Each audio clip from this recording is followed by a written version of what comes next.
walking through the game room, walking through the game room, walking through the... Hello?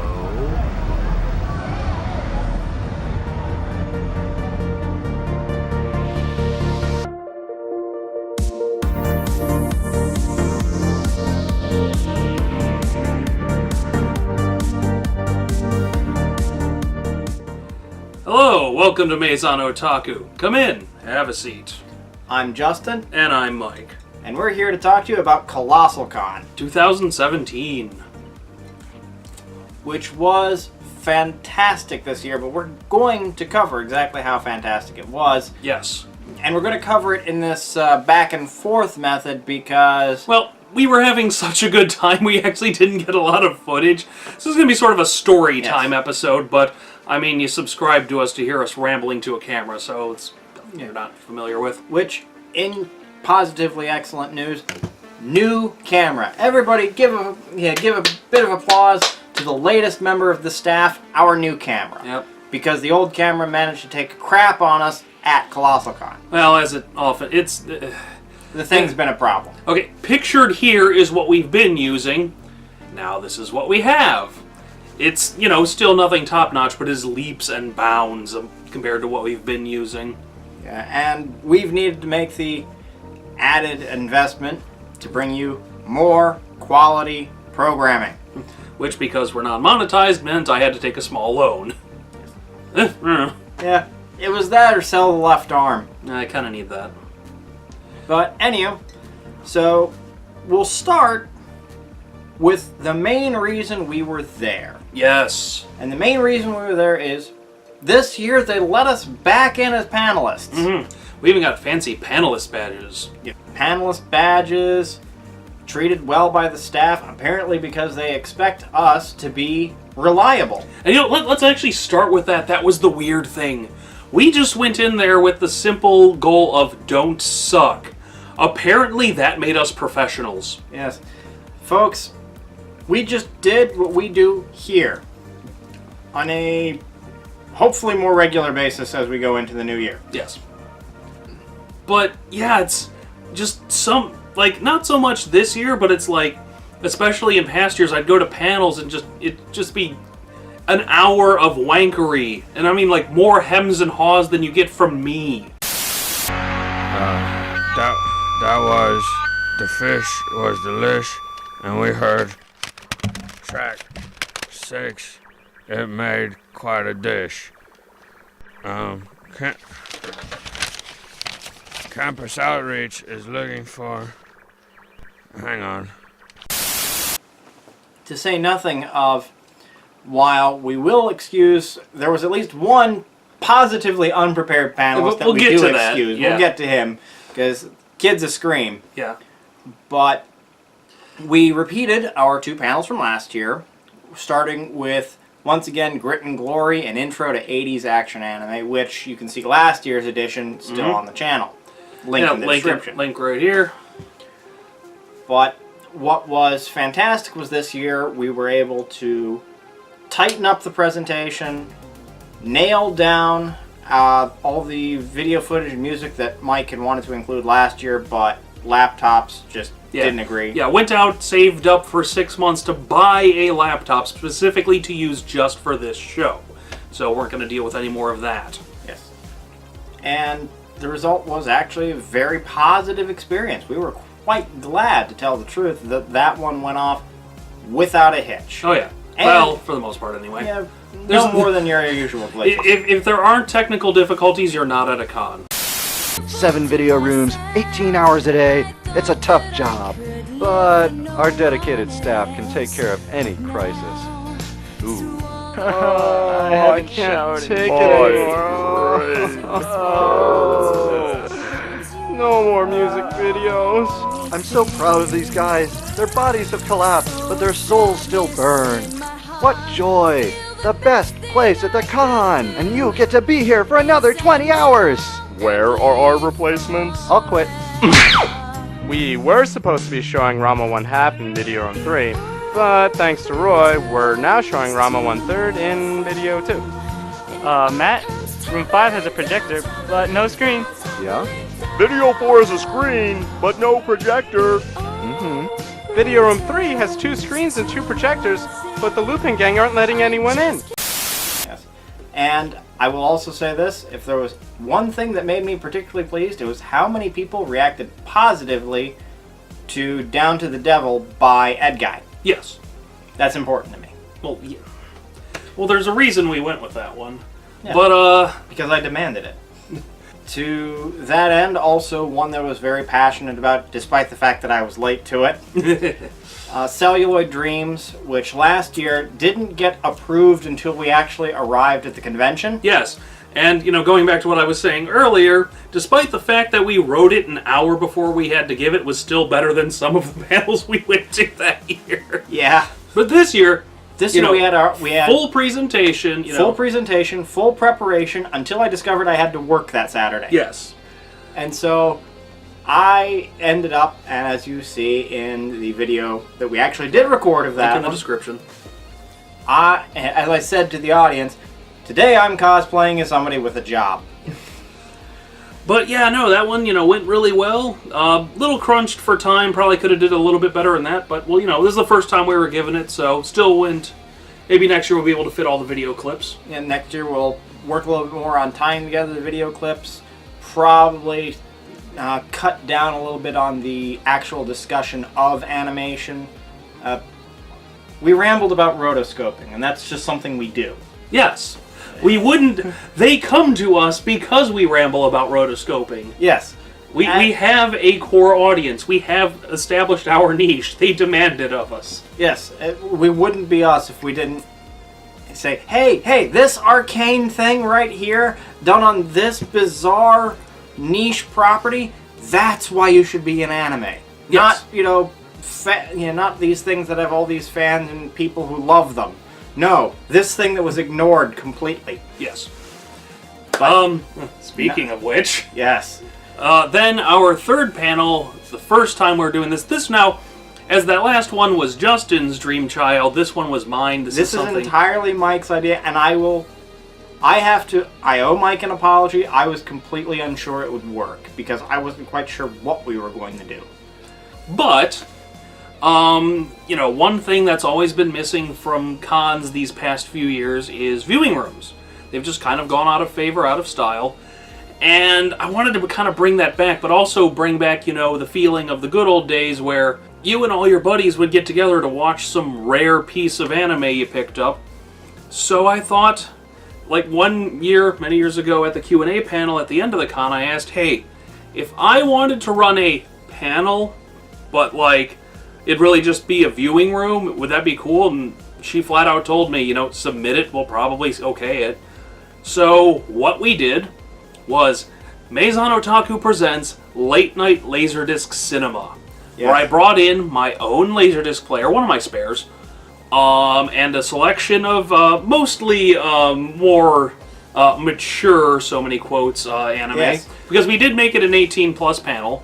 Because we thought that would be even more of a lark. Yes. The basic idea was a combination of explaining the pros, flat the pros, the cons. Yeah. Flat the pros of Laserdisc ownership, coupled with exposing folks to a selection of hysterically R-rated classic anime. Mm-hmm. And it went over awesome. And you missed out if you didn't come along because oh god, it was a blast. For this time we supplied the drinks. Yeah, the first 25, 26 people, About 30 folks. Yeah, about 30 who wanted a drink had cold ones on us. Well, moderately cool ones. Moderately cool ones. It was a pretty cheap cooler. It referred to Strong Bad's equation of oneness.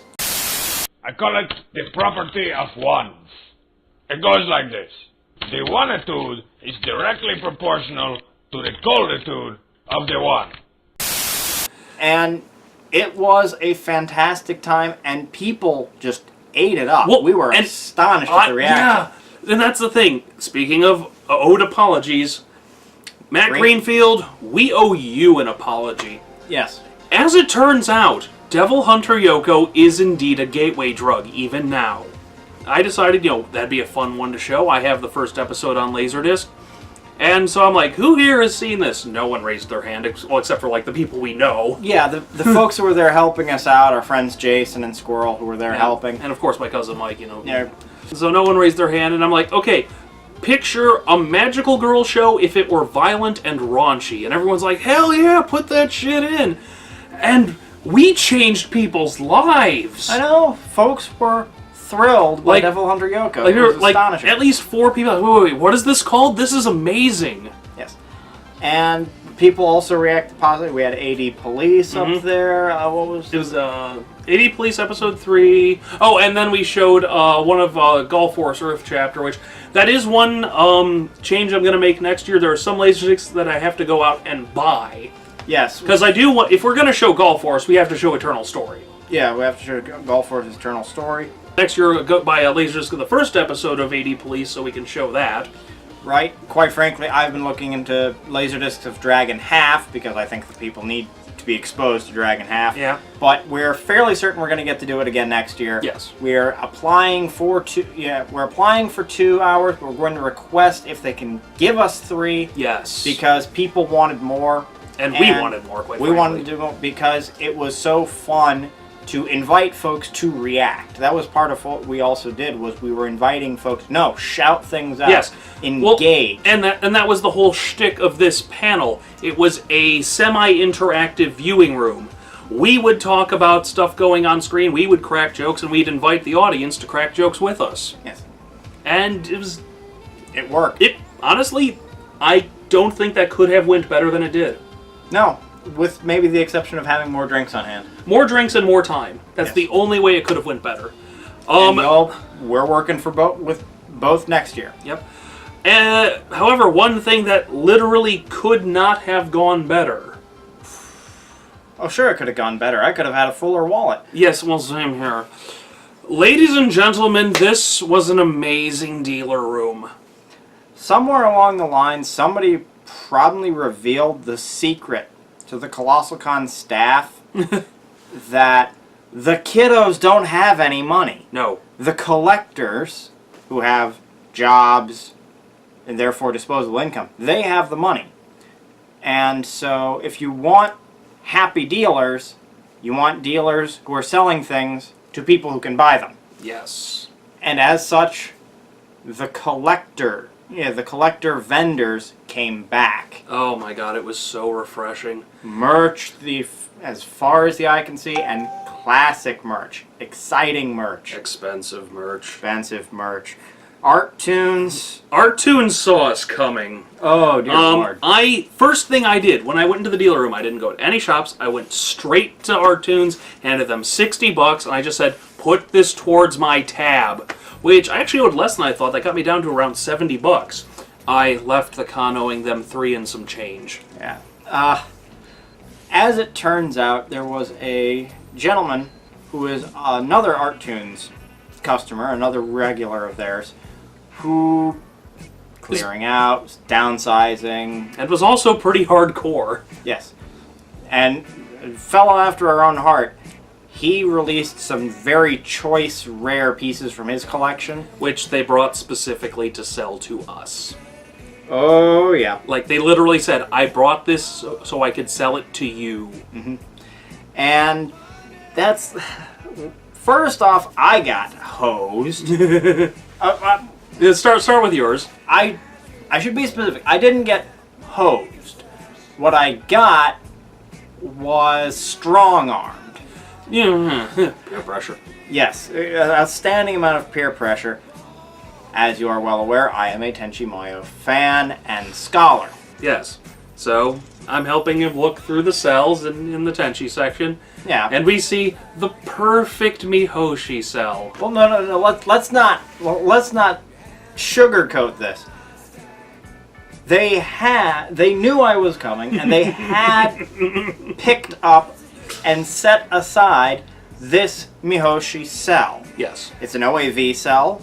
It's her wearing her fall sweatshirt. And it's a beautiful her peering around a room divider screen facial shot.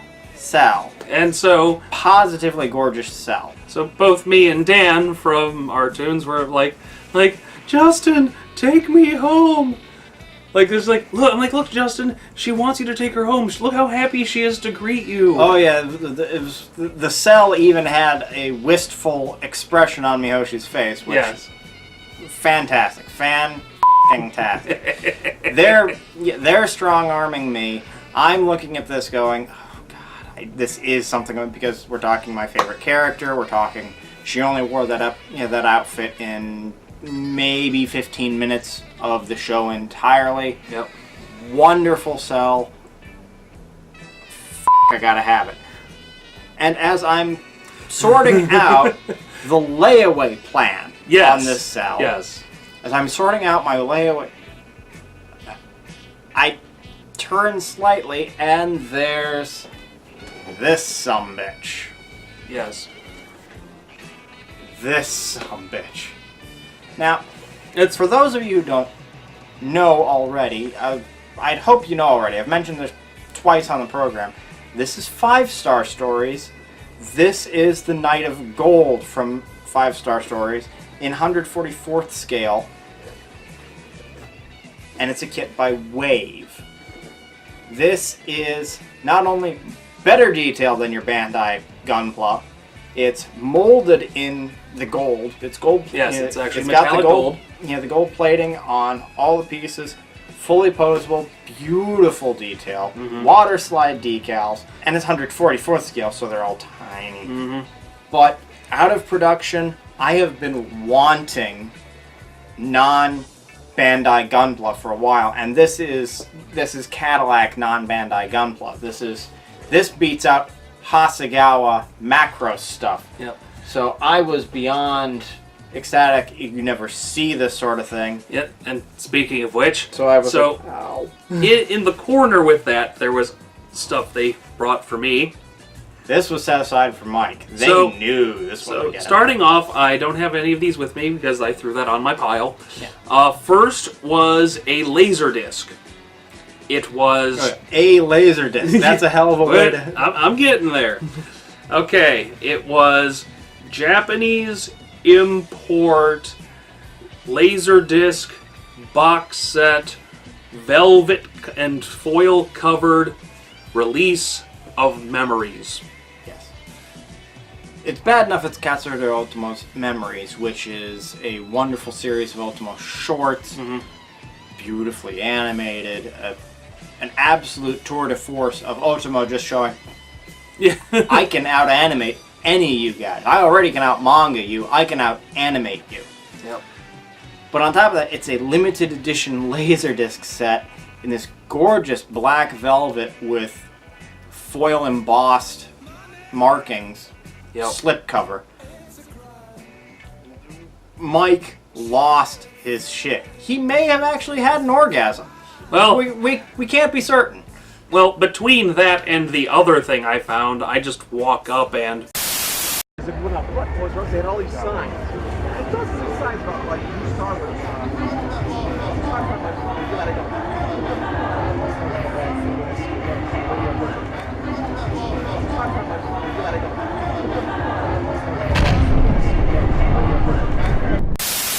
But yeah, it was a record of Lodos War, vintage puzzle with unique art. Yes.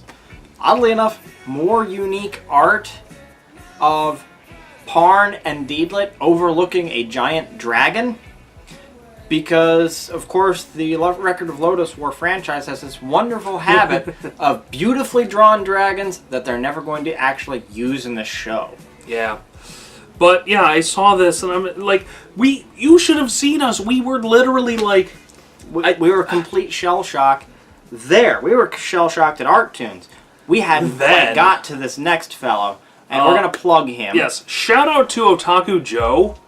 Link in the description. Yeah, link in the description. Yeah, Otaku Joe is a man after our own hearts in that he goes to Akihabara several times a year with a wad of cash and buys the things he knows he likes to find fans like us who he knows would buy them. And Ooh, boy. Ah, wow. So- First off, if you want Laserdisc, if you want 45s, if you want oddball figures, if you want merch, if you want ephemera, the man had playbills, theater brochures. 3 wall reliefs. Yeah, 3 wall reliefs of classic anime. If you want that sort of thing, this is the guy to track down. Until recently, it was pretty much just Art Toons for us. Now we've got 2 people. I mean, hell, I'll put it to you this way. I was looking at, one thing I'll show you in a sec, he had 45, like he said, RPM singles of anime themes, and I'm going, so do I go Dan Cougar or Leisner? He knew what both of those were, and it was like, well, you can't beat Leisner. Yes. So, I couldn't walk away. And fortunately, I walked away. Watch out. Whoop. You see? Do you see? Do you see? This. I mean, do you see? 1/500th scale. Mm-hmm. That's bigger than the one that's been behind us for 2 years. And on top of that, included in this kit, which is amazingly well. Oh, yeah. A 100 yen, a 8th scale, 100 yen bank kit of Battleizer. With decals. I mean, this is going to be fantastic. I'm actually holding off on putting this together just because I really want to nail this one down. This is going to be a kit for the ages. It's to have it in the first place is a dream come true. To build it is going to be astonishing, and I'm going to save the box because the packaging is beautiful. But there are kits. There are lots of kits of the Yamato. That's not scarce. Bigger kits, more scarce than smaller kits, but the Yamato's not scarce. Mike from Otaku Joe bought scarce. Yep. So, gonna start out small and work my way up to the big score here. Well, actually start with something I mentioned. So yeah, got a Leisner 45 record, probably the opening theme. Yes. But I'm seeing these and I'm like, okay. Have to pop that in the old turntable sometime. There we go. Oh wait, Merv gave that to me. Actually, screw it. We didn't get this here, but my buddy Merv dropped us off at the con. Australian Devilman fanzine. So yes, that technically counts as a con score because we got it at the con, even though we didn't get it from the con. Merv is kind of a satellite member of the cast. He frequently supplies us with neat things to show on the show, as well as beverages. Yeah, anytime you see us Merv. Anytime you see us with unique snacks on here we're talking about, thank Merv for that, and we do. So yes, moving on. Got, finally have my boxed copy of Wonder Project J2. I do own a loose cart of this, but it's like, now I have the box and manual. You know, again, one of my, favorite little gems that never came across the pond. Mike now owns a boxed, sealed copy of his all-time favorite dating sim. It's not a dating sim. We will find Mike hard at work editing the new episode. Mike, are you playing a dating sim? God damn it, for the last time, Wonder Project J2 is not a dating sim.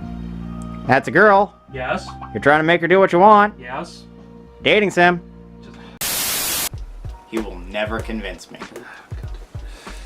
Okay, then picked up, finally got my DVD copy of Robot Carnival. Yes. Because we endlessly banging on about it, so bought it direct from Discotek because they had a table there. Which, thank you guys. Yes. That supporting the convention. Although at this point Colossalcon's gotten so huge they could hardly be there. Let's see then.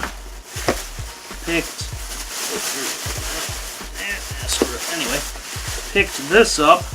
this is one of those, oh shit, why didn't we realize this was out there in the first place? Yeah, so apparently, without letting anyone know, they translated the Legend of the Galactic Heroes novels. Yes. Seriously. Which is astonishing. And it sucks because they only have Volume 2. Yeah. I mean, Mike, they only had one copy of Volume 2. I would have bought an extra I would have bought copies. Mike would have bought copies. Moving on. Laser discs. Oh, dear Lord. So, these are probably going to be in next year's late night theater. Hey, Culture Dog, looking at you. But, these were unfortunately priced accordingly, so we actually Ouch. we paid collector's prices for these, but what the ever. So, just to have it, even though I technically have the complete series on DVD, gotta get Ursa Yatsura. And love that gorgeous artwork, and even on the back, that is one of the better back pieces I've seen. Yeah, I particularly the. Oh yeah, with Sakura there, yeah, just all pissed off with Cherry. Yeah, there you go. Summary of the series right there. Yeah, Cherry's a perv, Sakura's pissed. So then, honestly, I would have passed this up if it wasn't a bitchin' foil cover. Got Southern Cross here. What? Yeah. Again, like I said, the cover art is just so fantastic. There is no getting around that. Plus, it still has the Obi strip. Yep. All these come with Obi strips, all the inserts and everything. Then, to piss Justin off. Oh yeah. Here, Justin, I'll let you do. I'll let you showcase this one. Okay. You can see there. See who that is? See who that is? Yeah. That's Erd. I like Erd. And it's this beautiful textile style. It's very hard to get it across on camera, but the print of the cover has this almost tapestry effect to it. Yes. And it's episode 2. It's Midsummer Night's Dream, which is, of course, Erd's OAV appearance. Yep. So, OAV number 2, Oh My Goddess, Laserdisc. Beautiful shape. And Justin's plotting to kill me for it. Now this last one I got... Okay, I want to take this sec to briefly talk about a facet of collecting that we mentioned in our first 2 episodes, but we need to hit on again. Buying stuff you know nothing about just because it seems like it might be interesting. People don't do this nearly enough these days. This is how you learn about things. One of the really fantastic things about the hobby that's gone away because of the move away from physical media is being drawn in by packaging. Yes. Now, granted, this means that there has to be a little bit more, one could say, honesty between the creators and the audience. But at the same time, one look at Netflix will say that's not necessarily the case. Genuinely, Netflix, how many different Nazis and alien documentaries do you need? Yeah. Or Hulu's even worse about that. But we digress. We digress. But yeah, I saw this and I'm like, and it's funny, I picked this up based solely on the cover art, but then I'm looking a bit more at it like, wait, is this hentai? This might be hentai. Yeah. But then, well anyway, it's called BB Fish. Yeah, Blue Butterfly Fish is the title. Oh wait, I keep forgetting the cover's all like that. But it is a beautifully done as far as the art is beautifully drawn. It's Pioneer, of course. Because you can't spell Laserdisc without Pioneer. And it was just very interesting. Yes. We weren't quite sure what to make of it. Like, it's kind of like...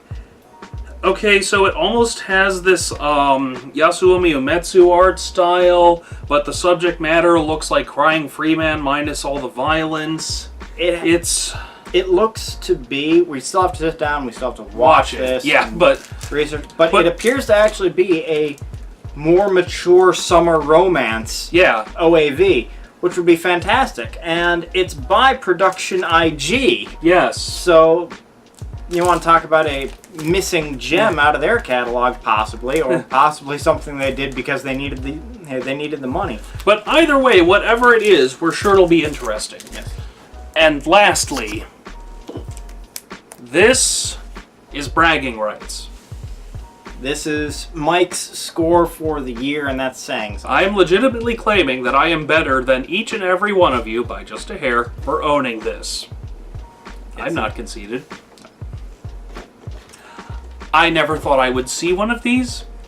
I never thought I would touch one of these. I literally, when we walked into Otaku Joe's area, his table setup, I literally punched him to point it out. Yes. Because I had only ever... he couldn't even conjure words. The only way he could communicate with me is through violence. Yes. It drove me to violence because I knew, as shocking to me as it was to see it in the flesh, I knew that this was not something Mike could ever pass up in his life. Yes.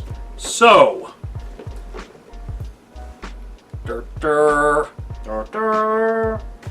Here's why this is amazing. Okay. Well, first of all, it's a cool set that, who that was... Yeah, the set was produced by Sega. Oh, that's right, yeah. But, it was them putting out a series of at least what they considered to be the all-time most popular anime characters, mostly girls, to come with, a school desk and a chair and a little, removable floor mat. So you put them all together and have a classroom of all these different girls. Yes. And Astrotoy, Rob Bricken's old column on Anime In the News description. Network, did a fantastic article on a few of the figures of this set. And specifically one of the figures was this Lum figure. And the thing is, unless you get them secondhand like I did, you couldn't buy these. They were only available in a handful of claw machines in Japan for a few months. This one's Mike's grail out of the set. Yes. Because It's Lum. it's Lum. It's a beautiful figure of Lum. It's got 10 with her. It's 10 with little hearts for eyes so he can be drooling all over the other girls if you get more of the set. the mere fact that someone brought this, the mere fact that it was there, speaks very highly to a change in direction. And based on what all of the dealers had to say, all the vendors had to say, they were experiencing a fantastic year, a very high sales year. So clearly, the public has spoken. Bring back collectibles. Yes. Which, genuinely, there was a lot of bring it back, refocus. I mean, even the game room was... Oh yeah, game room was... stepped. Well, okay. Well, the game room we had a bit of a different experience because, you know, Justin was doing whatever, hopping on the initial D thing. Although they did actually have a claw machine for you to waste money in. Yes, they did have a claw machine to waste money in, but I didn't see anything I wanted to win, so I wasn't bothering. I did it twice just to do it. But Almost got one.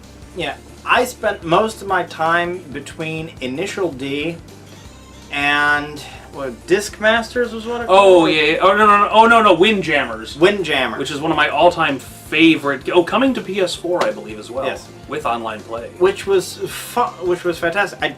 I wasn't playing the game for shit, but I had a lot of fun with it. Well, it's Neo Geo. That's what you do.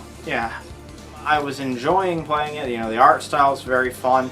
So it was basically, you know, play some Initial D, get bored with the lack of competition in Initial D, go play some Windjammers. In terms of what I was doing, well, the answer is different depending on which one of you ask. Justin will tell you I spent my time in the Con's Greatest Line Simulator. Oh yeah, intensely realistic line simulator. Really brought you the experience of standing in a line in fully rendered detail. Yes. But that's because they had the Gundam pods there. Yes. I went once through the Gundam pods. I will say, if you want a realistic simulation, sorry, they still could have done a lot better. But at least for me, it was worth it just for the experience of cockpit view. Even though it's arcadey Gundam action, it's still first-person cockpit view Gundam action. From a standpoint of playing first-person Gundam, Yes. awesome, they delivered that. from a standpoint of the hell do these controls do? Yeah. The hell's this effective? The game itself It's played clunky as very hell. clunky. Well, we could go on forever about reviewing the Gundam pods, but it was Yeah, we it was could a go on unique A experience. unique regardless. experience, a memorable experience, certainly worthwhile. Bring a Virtual machine next year. Yeah, I keep bitching at them to do that, but they never do. Yeah, well, I also recommended a pinball machine, but they're not bringing that either. But I do understand why pinball machines are fragile. Yes. But yeah, as you know, as I'm sure you're gathering, it was just an amazing year for us. You're just gonna, go into some of our, experiences there. It was just, well, Justin, this was the first time in how many years you genuinely enjoyed yourself? 5? Yeah. Okay. I have grown very far apart from the geek community, I suppose you could say. This is one of those open honesty moments that I should proudly have with you folks. Yeah. You'll notice on the show, and if you speak with me in person, I tend to categorize myself these days much more as a hobbyist or as an enthusiast than being a part of geek culture. Quite frankly, the concept pissed me off. Right. And the party aspect of Colossalcon, especially within the past 5 years, has really driven me away. It's like, no, I'm here to talk about something. I'm here to learn about an art I like. I don't particularly get my identity from which TV shows I watch. Well, and even people like me who, at least part of my identity has to go with that, it's still a matter of the fact that I kind of have to just kind of frown at the fact that anime conventions have become less about, as he said, discussing your favorite art form and exchanging ideas and information, and more about preteens engaging in underage drinking and experimenting with their sexuality. Hey, it takes a man very comfortable with his heterosexuality to have sex with another man. It's troubling, it's not very comfortable, and it's especially uncomfortable for me because I like having that expectation of what information, what ideas I'm going to exchange with someone. Otherwise, I quite frankly suffer from a mild form of agoraphobia. Yeah. And that, I would say actually last year I had pretty much my worst bout of it. And it damn near sent me home right after our panels. I literally had to talk him down. And now, for what it's worth, you had a fairly good time after that bout, but yes. It took some doing. This year, on the other hand. Yeah. This year, on the other hand, it was so refreshing. I felt so much more at ease. I have to say that despite the fact that the crowd seemed bigger this year than... Oh yeah, I'm expecting probably attendance to be around 20,000. Which was honestly, the only reason the hallways weren't more packed is because they opened up the water park to late night, so a good, quarter of the attendees were probably in the water park. Well, without a doubt, it was... Which honestly works out for me. Yeah, it was astonishing how much more welcoming the convention felt this year. It was... A lot of fun was had for us outside of our own panels. Yes. Which, aside from the fact that our own panels went well... met some interesting people, Yes. not the least of which was... Was it C? C. Yes. Okay. C is this young man. Okay. Here's the thing. Here is the sign of someone who knows what they're doing, at least as a presenter. I didn't necessarily care much for the content of his panel. I didn't necessarily agree with a whole heck of a lot of what he was saying, but the man himself was entertaining. Yes. To explain Yes. C's panel cannot be done. You either were there... It's an experience. Yes. But this scarecrow of a kid... Yes, the spindly little black guy. ...wanders out and then proceeds to... do this combination comedy panel / gymnastics expose. He very much reminded us of Cat from Red Dwarf. Yes, which I pointed out to him and which he took as a great compliment, which was a good sign. Yeah. But when the young man opens his panel with laptops broken, Like, physically smashed. follows it up with Dark Souls player. Yeah. And everyone goes, oh. But then our friend Jason, who has a robotics degree and works making control boards for a Japanese robotics firm, goes, oh, I can fix that. yeah, With a pocket knife and random tools provided by me and Justin. and other, just random you have the guy over there who's got some stuff for repairing cosplay. You've got Mike with his And he's like, multi-tool. he takes a look and is like, yeah, I can probably get this running in about 15 minutes. So the main reason we even stayed as long as we did initially was to see, can he pull this off? Yeah, which I mean we knew well enough to know Jason's not especially bullshitting everyone. Yeah. But it was outstanding, and it's especially hysterical because Jason at that point was cosplaying as Agent 47 from Hitman. Hitman, yeah. So here's Agent 47 jury rigging this poor battered laptop back to... I do regret not taking a picture of that. Yeah. While C is just ranting at the crowd about whatever comes to his mind, runs out of material, And then hands the microphone to us. and lets us take over the panel, which was ostensibly about the very best anime has to offer, which had nothing to do with what C was talking about. Yes. So then he takes back control and reveals what his real panel actually is. Yes, and this is one of those times where actually, where for us to speak the title of, we cannot say this without it being horribly awkward, being as how Arab, Russian, but the actual title of the panel that he had slipped under the radar. Yeah, it just probably the realest niggas in anime. And we're sitting there going, Huh. Yeah. That's different. And he proceeds to go on about how various characters are real niggas. Yes. Which is, again, And again, were it presented by anyone else, we'd have rolled our eyes and left. And, again, the information and ideas brought forth we thoroughly believe are incredibly dumb, or at the very least disagreeable, but yes, he made it entertaining. Through sheer willpower and force of personality. And we applaud the young man. We doubly applaud his girlfriend, who apparently has the patience of a saint. Yes. And we look forward to, hopefully next year he gets a panel that's a little bit more concise, a little bit less random. Yes. And a functioning laptop. Yes. Good on you, C. As for me, one thing I really enjoyed this year, did a lot of good stuff with the musical guests.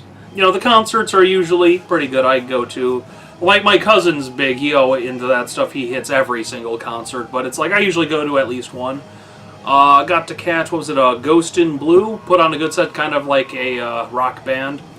But one of the really special moments for me, there was a Super Guitar Brothers, I believe.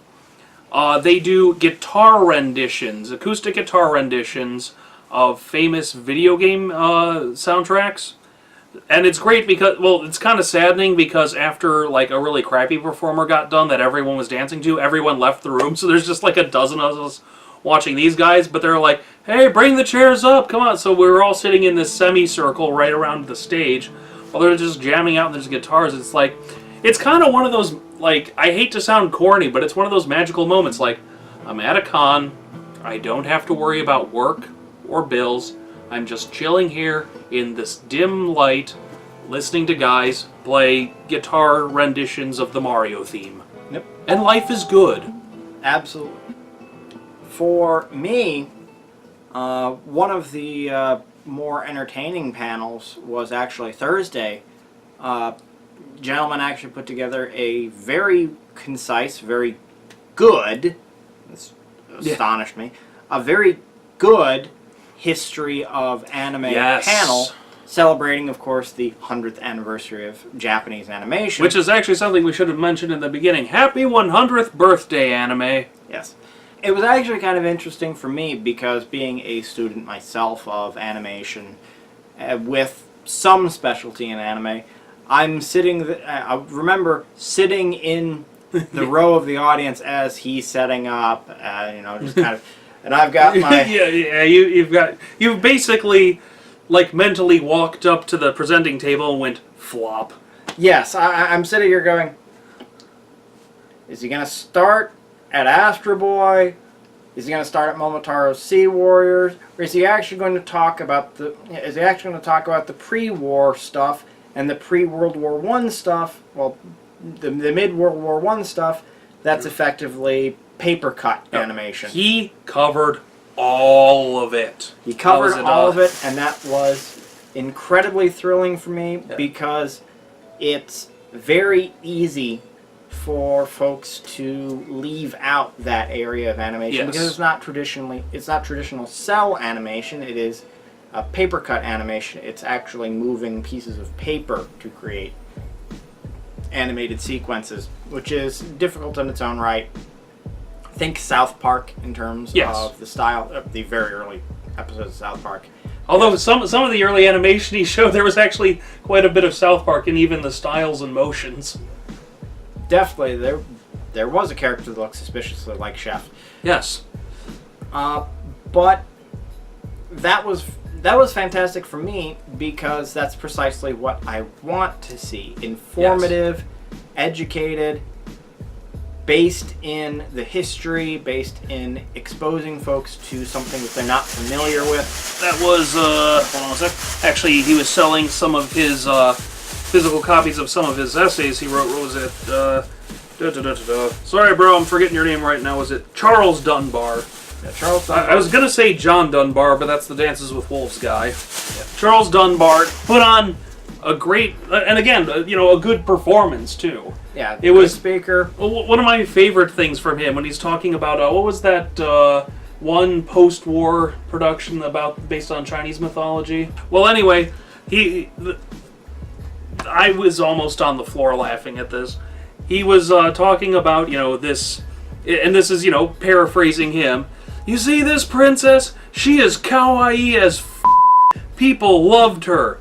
In fact, one man would go into the theater and sketch her, and he would imagine that she was his girlfriend, and that man was Hayao Miyazaki. So the next time Miyazaki says that there are too many otaku in the anime industry, you just remind him that he had a waifu. He had the first waifu. And that was exactly the sort of spot-on joke that was great, topical. In fact, about the only thing we didn't particularly care about the guy was... He's a big Helen McCarthy fan. He's a McCarthy. Now he's looking over at my bookcase because I have several of her books, so I guess we're hypocrites, but... okay. I didn't say I wasn't a hypocrite. In the name of fairness, Helen McCarthy is a great source of information about anime, both in production history and the various titles. She's terrible when it comes to opinion. Yes. Great for fact, terrible for opinion. Yes. And this is merely a output.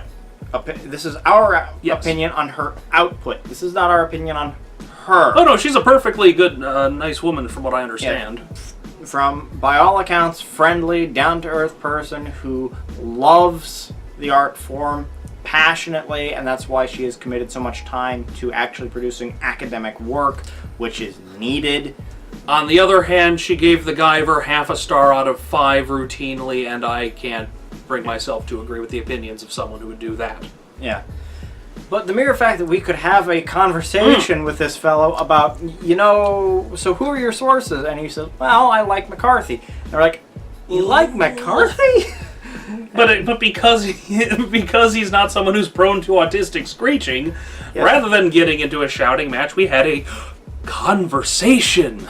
Yeah, a conversation, especially because, he came back, I think he actually came back talking about how we must be fans of reading anime reading manga, watching anime. Oh my God, that's good. Oh, we suck with names right now. We're sucking with names. Hold on, look. Patton. Yeah, Fred Patton. Yeah, there it is. Yeah, he comes back with, well, who you guys go with? Patton?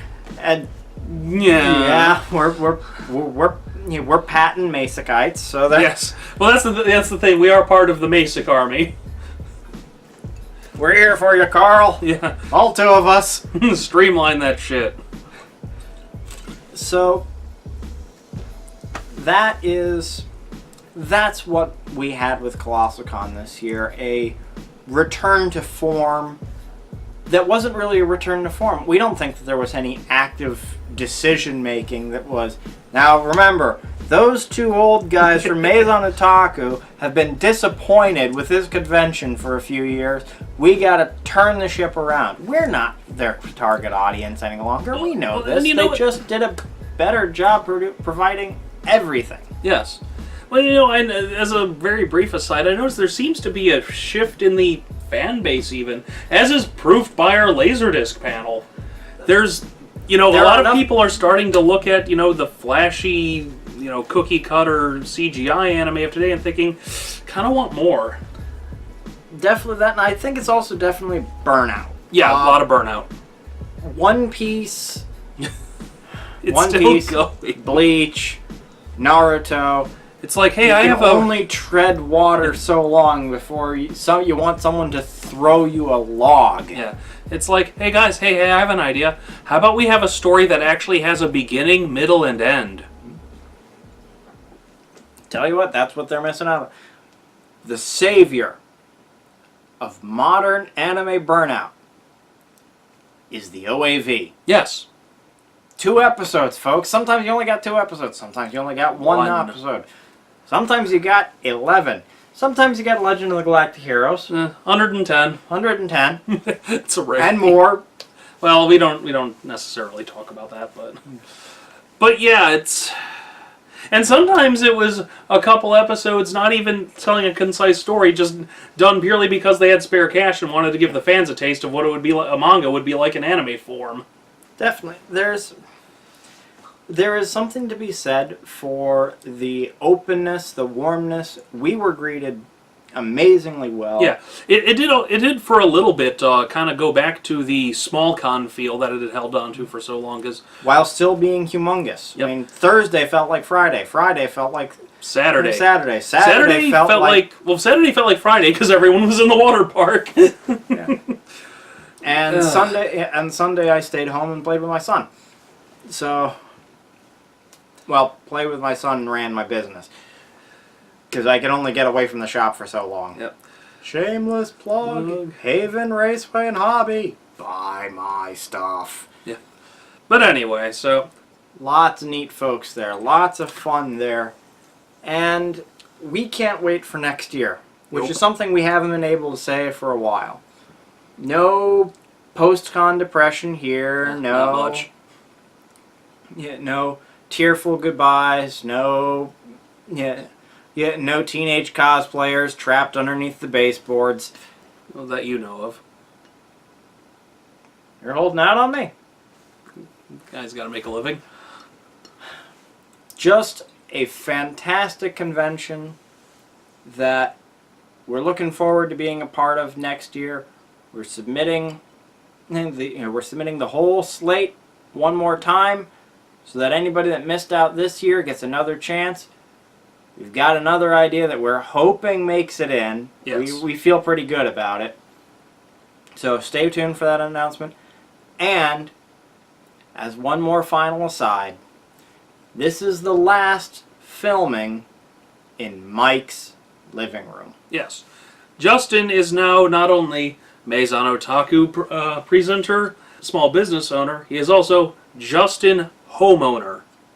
I am indeed. And we are moving to larger digs, more spacious, space for the green screen, space for using this wonderful new camera. It's very exciting. Season 4 is just around the bend. Yep. So until next time. From all of us here at Maison Otaku, this is Mike. And Justin saying, enjoy what you watch. And share what you enjoy.